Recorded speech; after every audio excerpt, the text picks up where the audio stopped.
Hello, happy home മേക്കറിന്റെ ഒരു പുതിയ വീഡിയോയിലേക്ക് നിങ്ങൾക്ക് എല്ലാവർക്കും സ്വാഗതം. ഇന്ന് നമ്മൾ സദ്യ സ്പെഷ്യൽ ആയിട്ടുള്ള ഒരു എരിശ്ശേരിയുടെ റെസിപ്പിയാണ് ചെയ്യുന്നത്. മത്തങ്ങയും കായും അതുപോലെ കടലയും ചേർത്ത അടിപൊളിയായിട്ടുള്ള ഒരു എരിശ്ശേരി. അപ്പൊ നമുക്ക് വേഗം തന്നെ ഈ റെസിപ്പി ഒന്ന് കണ്ടു നോക്കിയാലോ.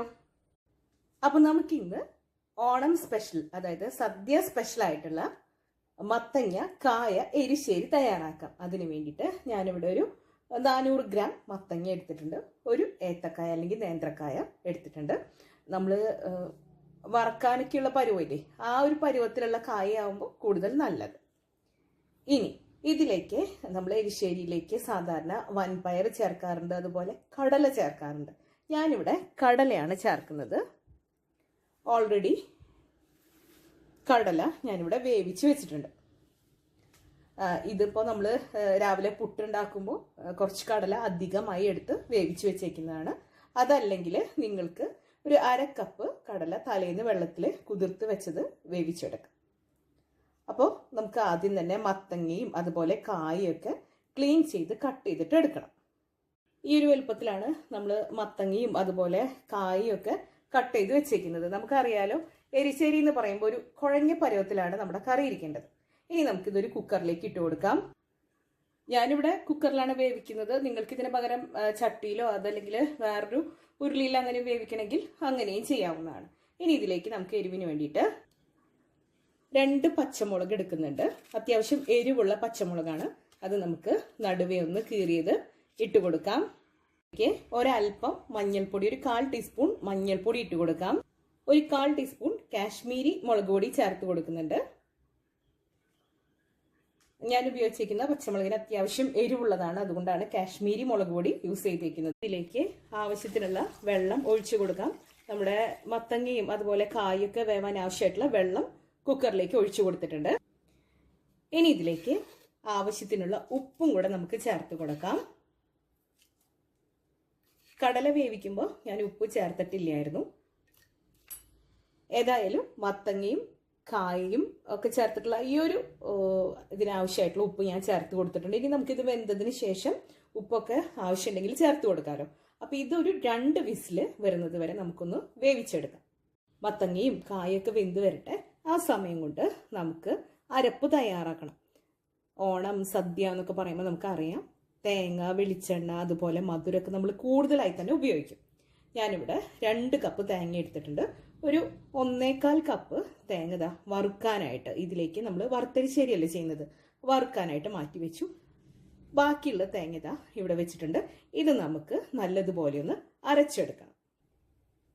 അരയ്ക്കാനുള്ള തേങ്ങ ഒരു മിക്സിയുടെ ബൗളിലോട്ട് ഇട്ട് കൊടുത്തിട്ടുണ്ട്. ഇതിലേക്ക് ഒരു 1/4 ടീസ്പൂൺ നല്ല ജീരകം, അതായത് ക്യുമിൻ സീഡ് നമ്മൾ ഇട്ട് കൊടുക്കുന്നുണ്ട്.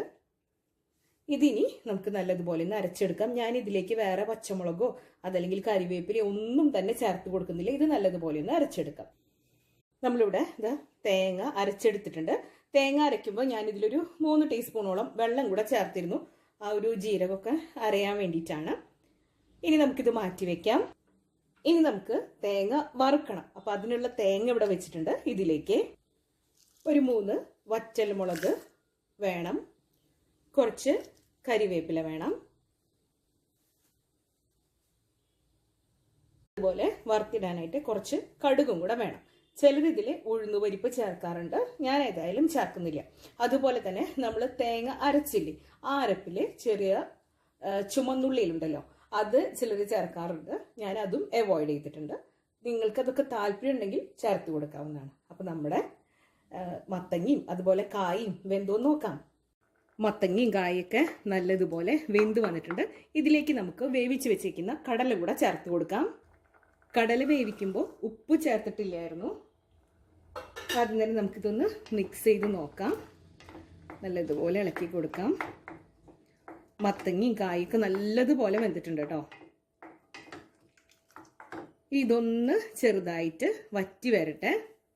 ആ കടലയിൽ അതിൻ്റെ ഒരു ഫ്ലേവറൊക്കെ നമ്മൾ ഇതിലേക്ക് ചേർത്ത ഉപ്പും അതുപോലെ മുളകൊക്കെ ഒന്ന് പിടിക്കണമല്ലോ. ഞാനൊരല്പം ഉപ്പും കൂടെ ചേർത്ത് കൊടുക്കുന്നുണ്ട്. നമ്മുടെ കറി ഇവിടെ നല്ലതുപോലെ തിളച്ച് വറ്റി തുടങ്ങിയിട്ടുണ്ട്. ഇനി ഇതിലേക്ക് ഞാൻ ചേർത്ത് കൊടുക്കുന്നത് 1/2 ടീസ്പൂൺ തൊട്ട് 1 ടീസ്പൂൺ വരെ നമുക്ക് ശർക്കര പൊടിച്ചത് ചേർത്ത് കൊടുക്കാം. ഇതിന് പകരം നിങ്ങൾക്ക് പഞ്ചസാര വേണമെങ്കിലും ചേർത്ത് കൊടുക്കാം. അതുപോലെ നിങ്ങളുടെ താല്പര്യത്തിനനുസരിച്ച് നിങ്ങൾക്ക് എത്ര മധുരം വേണോ, കൂടുതൽ വേണ്ടവർക്ക് കൂടുതൽ ചേർത്ത് കൊടുക്കാവുന്നതാണ്. നല്ലതുപോലെ ഇളക്കി യോജിപ്പിക്കാം. ഇനി ഇതിലേക്ക് നമ്മൾ എടുത്തു വെച്ചേക്കുന്ന തേങ്ങയുടെ അരപ്പുണ്ടല്ലോ, നമ്മൾ തേങ്ങയും ജീരകവും ചേർത്ത് അരച്ചത്, അത് ചേർത്ത് കൊടുക്കുകയാണ്. വേറെ വെള്ളമൊന്നും എക്സ്ട്രാ ചേർത്ത് കൊടുക്കണ്ട, ആ അരപ്പ് മാത്രം നമുക്കിതിലേക്ക് ചേർത്ത് കൊടുക്കാം. നല്ലതുപോലെ തന്നെ മിക്സ് ചെയ്തിട്ട് എടുക്കണം. നല്ലൊരു കുഴഞ്ഞ പരുവത്തിലാക്കിയിട്ട് ഒന്ന് വറ്റിച്ചെടുക്കാം. ഇനി നമുക്ക് ഈ കറി മാറ്റി വയ്ക്കാം. അതിനുശേഷം തേങ്ങ വറുത്തിടാനുള്ള കാര്യങ്ങൾ ചെയ്യാം. അപ്പം ഞാനിവിടെ ഒരു പാൻ വെച്ചിട്ടുണ്ട്. ഇതിലേക്ക് വെളിച്ചെണ്ണയാണ് യൂസ് ചെയ്യുന്നത്. നാടൻ റെസിപ്പീസാണ്, അതുകൊണ്ട് വെളിച്ചെണ്ണ തന്നെ യൂസ് ചെയ്യണം. 2 ടീസ്പൂൺ വെളിച്ചെണ്ണ ഒഴിച്ചു കൊടുത്തിട്ടുണ്ട്. വെളിച്ചെണ്ണ നല്ലതുപോലെ ചൂടായിട്ട് വരുമ്പോൾ ഇതിലേക്ക് നമുക്ക് കടുക് ഇട്ട് കൊടുക്കാം.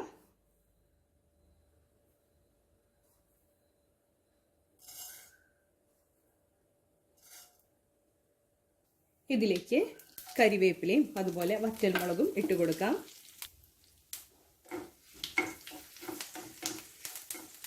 ഇനി ചെറു തീയിൽ നമുക്ക് തേങ്ങ വറുത്തെടുക്കണം. തേങ്ങ ഞാൻ ഇതിലേക്ക് ഇട്ട് കൊടുക്കാം. തേങ്ങ നല്ലതുപോലെ ഇളക്കി കൊടുക്കണം. ചെറു തീയിലിട്ട് നല്ലതുപോലെ ഒരു ഉറുമ്പിൻ്റെ കളർ എന്നൊക്കെ നമ്മൾ പറയാം, ലൈറ്റ് ബ്രൗൺ കളറിൽ നമുക്കിത് വറുത്തെടുക്കണം. ഇതാണ് ഈ ഒരു കറിയുടെ ടേസ്റ്റും അതുപോലെ തന്നെ ഏറ്റവും ശ്രദ്ധിക്കേണ്ട ഒരു കാര്യം. ബാക്കിയൊക്കെ വളരെ ഈസി ആയിട്ട് നമുക്ക് ചെയ്യാവുന്നതാണ്. നമ്മുടെ എല്ലാ തേങ്ങയും ഒരേപോലെ വറുത്തെടുക്കണം. അപ്പോൾ കൈവിടാതെ ഇളക്കിക്കൊണ്ടിരിക്കാം. നല്ലതുപോലെ തേങ്ങ വറുത്തെടുക്കാം. നമ്മുടെ തേങ്ങ നല്ലതുപോലെ മൊരിഞ്ഞ് വന്നിട്ടുണ്ട്. ഞാനിതിലേക്ക് ഒരല്പം കാശ്മീരി മുളക് പൊടി ചേർത്ത് കൊടുക്കുന്നുണ്ട്. ഒരു കളറിന് വേണ്ടി മാത്രമാണ് കേട്ടോ. ഇത് ചേർത്ത് കൊടുത്തില്ലെങ്കിലും കുഴപ്പമൊന്നുമില്ല. വീണ്ടും നല്ലതുപോലെ ഒന്ന് മിക്സ് ചെയ്തു. ഇനി നമുക്കിതിലേക്ക് നമ്മൾ എടുത്തു വെച്ചേക്കുന്ന കായും മത്തങ്ങയും കടലയും കൂട്ടിയിട്ടുള്ള കറി ഉണ്ടല്ലോ, അത് ഇതിലേക്ക് ഇട്ട് കൊടുക്കാം.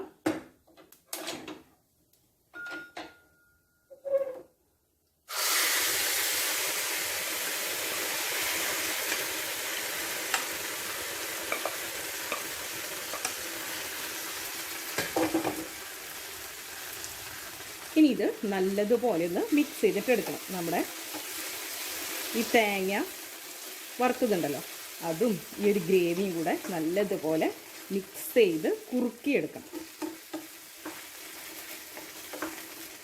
ഉണ്ടോ, നല്ല കുഴഞ്ഞ പരുവത്തിലിരിക്കുമ്പോഴാണ് എലിശ്ശേരി നല്ല ടേസ്റ്റ് ഉണ്ടാവുക. നല്ലതുപോലെ മിക്സ് ചെയ്ത് കൊടുക്കാം.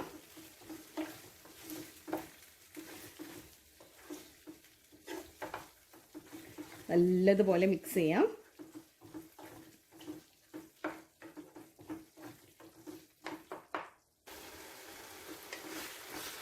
നമ്മുടെ വളരെ എളുപ്പത്തിൽ തയ്യാറാക്കാൻ പറ്റുന്ന വളരെ ടേസ്റ്റി ആയിട്ടുള്ള മത്തങ്ങയും കായും കടലയൊക്കെ ചേർത്തിട്ടുള്ള എരിശ്ശേരി ഇവിടെ റെഡി ആയിട്ടുണ്ട്. സ്റ്റവ് ഓഫ് ചെയ്യാണ്.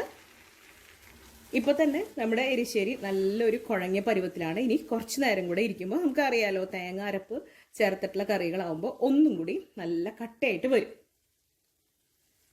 അങ്ങനെ നമ്മുടെ അടിപൊളിയായിട്ടുള്ള മത്തങ്ങ കായ കടല എരിശ്ശേരി ഇവിടെ റെഡി ആയിട്ടുണ്ട്. ഇന്നത്തെ സദ്യ സ്പെഷ്യൽ ആയിട്ടുള്ള വളരെ ടേസ്റ്റി ആയിട്ടുള്ള മത്തങ്ങയും കായും കടലയും ചേർത്ത എരിശ്ശേരി ഇവിടെ റെഡി ആയിട്ടുണ്ട്. ഇന്നത്തെ ഈ റെസിപ്പി നിങ്ങൾക്ക് എല്ലാവർക്കും ഇഷ്ടപ്പെട്ടെന്ന് ഞാൻ കരുതുന്നു.